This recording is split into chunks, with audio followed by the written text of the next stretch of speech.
Gjykata kushtetuese ka lënë në fuqi një vendim që është marrë gjatë kohës së komunizmit për banorët e njësisë bashkiake nr. 8 në Tiranë. Kështu e ka cilësuar vendimin e zbardhur dje të gjykatës kreu i njësisë bashkiake nr. 8 zoti Arben Tafaj. Ai shtoi se për këtë zonë e cila vijon të mbetet zonë historike, në të vërtetë, aty ka vetëm degradim nga ndërtimet pa leje dhe objektet e shembura, pasi nuk vjet dorë prej vitesh. Sipas tij, banorët presin që të respektohet e drejta e tyre pronësore dhe jo të nëpërkëmben, duke lënë këtë zonë të pazhvilluar. Kjo gjykatë lën fuqi një vendim që është marrë 35 vite më parë. Këta banorë nuk munden dhe nuk kanë interes të harxojnë miliona për të mirëmbajtur këto prona të rënuara, dhe nga ana tjetër, vetë shteti nuk është në gjendje të krijojë mundësinë, pra me fondet e veta, të mirëmbajë ose ta krijojë këtë zonë ashtu sikurse është pretenduar për të qenë memoria historike e këtij qyteti.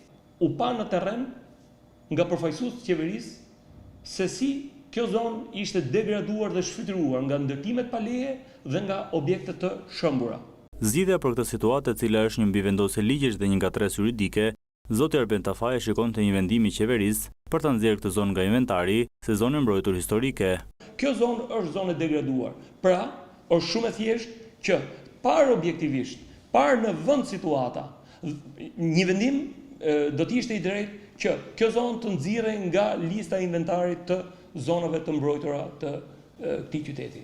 Kjo zonë në planin urbanistik të Bashkisë së Tiranës parashikohet të zhvillohet me ndërtime disakatëshe, ndërsa vendimi i Këshillit Kombëtar të Territorit me vendimin e datës 18 tetor 2013 e ndaloi ndërhyrjen në këtë zonë të cilësuar historike, duke shkaktuar dhe protestat e banorëve të kësaj zone.